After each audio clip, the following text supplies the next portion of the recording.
So today we'll be looking at countries that your newborn baby can get citizenship right from birth automatically, and also those other countries that your child cannot get automatic citizenship even if they are born on that soil. So welcome again to my channel, guys. If you're new here, I go by the name Adenisa, and on this channel I talk about everything related to relocating abroad, my experience here as an international student in the United States of America, and generally just my experience in the United States. I talk about traveling to the UK, Spain, Germany. I mean, just name the country and I will tell you how to get there. So if this is something that interests you, please check out other relevant videos. Don't forget to like, share, subscribe, and you can even get a super thanks. And please share this video so that YouTube can recommend the video to other people. So let's dive right into the video of today. So guys, there are two main ways that your child can get automatic citizenship. The two ways I am aware of is the right of blood and the other one is right of the soil, right? So I'm not sure if you have heard of that before, but there is the right of the blood that it is based on the citizenship of the parent.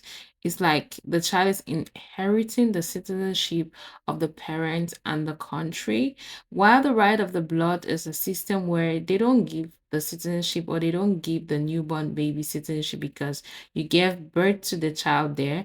Rather, the parent will have to file for citizenship, and that is the child can get citizenship. Then also they have the right of the soil that is based on the place of birth. That is where you give birth to the child. So in that case, the child gets like automatic citizenship to in terms of where the child was born, right?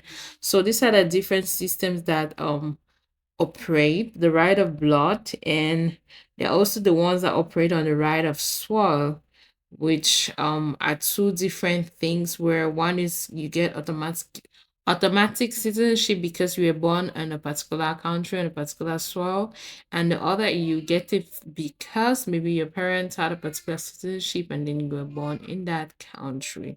So there are some few popular countries, like basically talking about the UK. So if you give birth to your child in the UK, they don't give you an automatic British citizenship, right?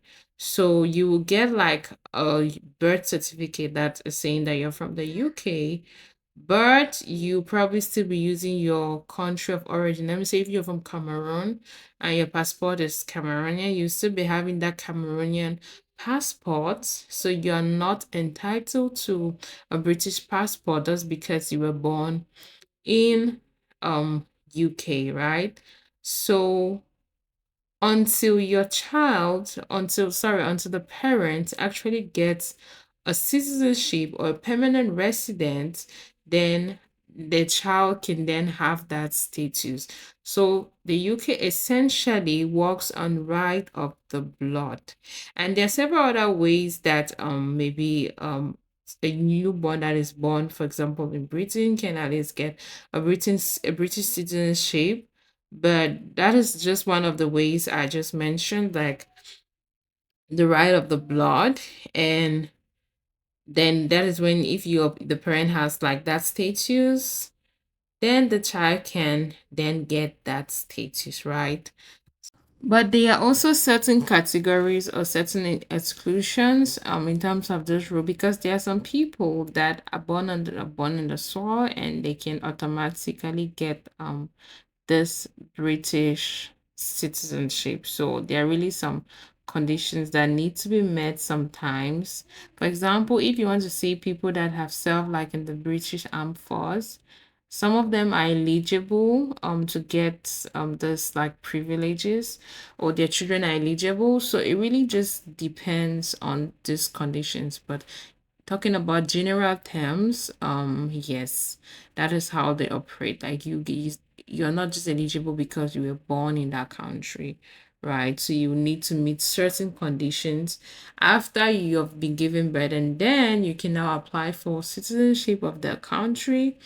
And like then after that you can get your citizenship. Okay. So there are also some countries that operate on right of the blood where once your child is born, and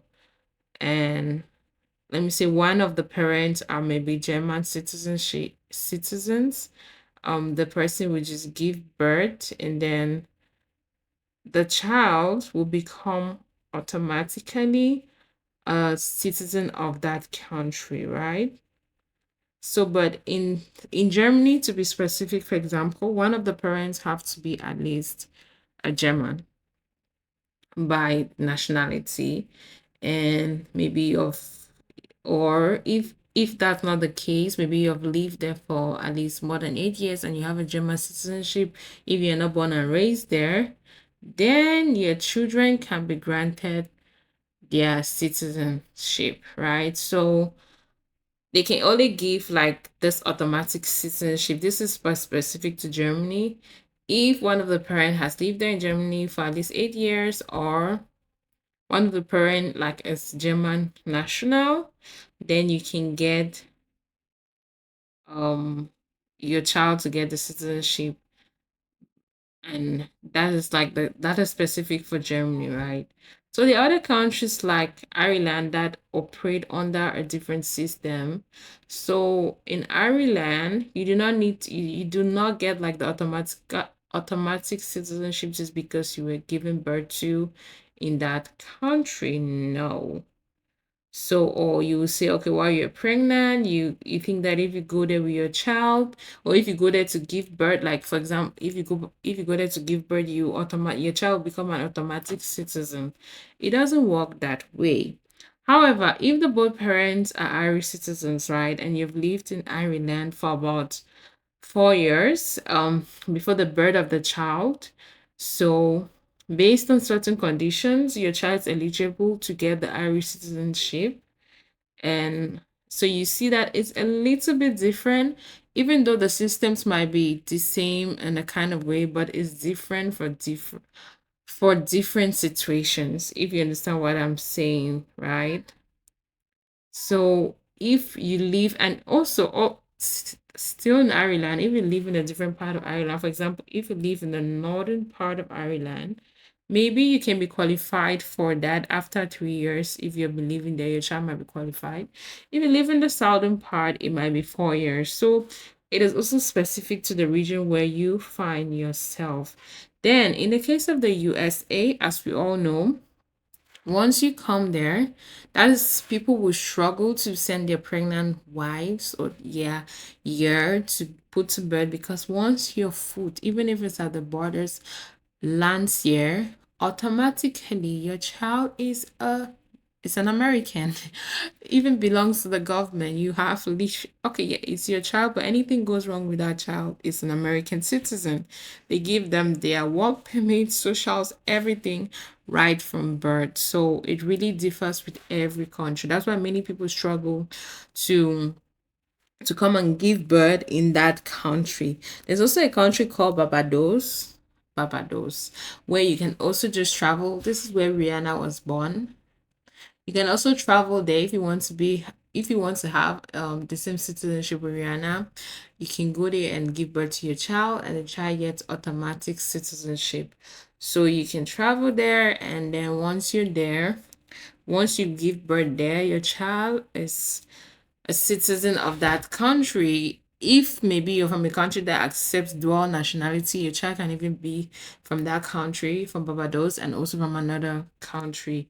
This is just to name a few. So it's very important that you do extensive research about all the conditions that you need to meet. You don't just pack your bags and travel or go to a country and think that maybe because you have lived there for 1 year, 2 years, once you put to birth, your child is an automatic citizen. No, that is not the case for many countries, especially these advanced countries. You need to make sure you've understood all the conditions and criteria.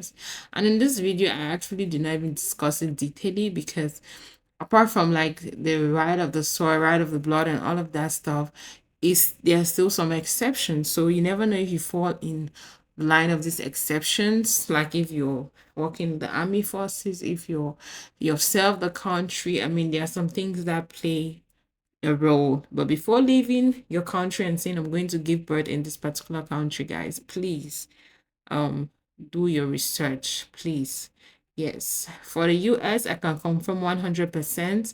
I gave birth to my child. I'm not an American citizen, but once you give birth to the child, the child is an American citizen. I think at least this one everybody's or almost everybody's aware of, guys. So we have spoken about we've spoken about Germany, we've spoken about Ireland, we've spoken about the UK, USA, Barbados, and there's so many.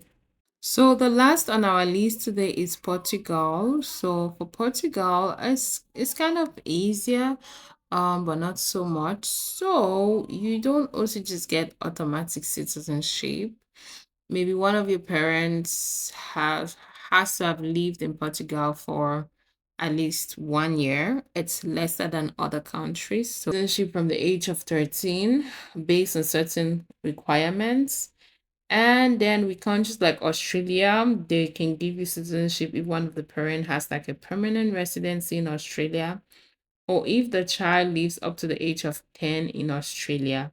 And with countries like New Zealand, if the child cannot obtain another citizenship or at least one parent has like permanent residency, then you can get a New Zealand passport for your child.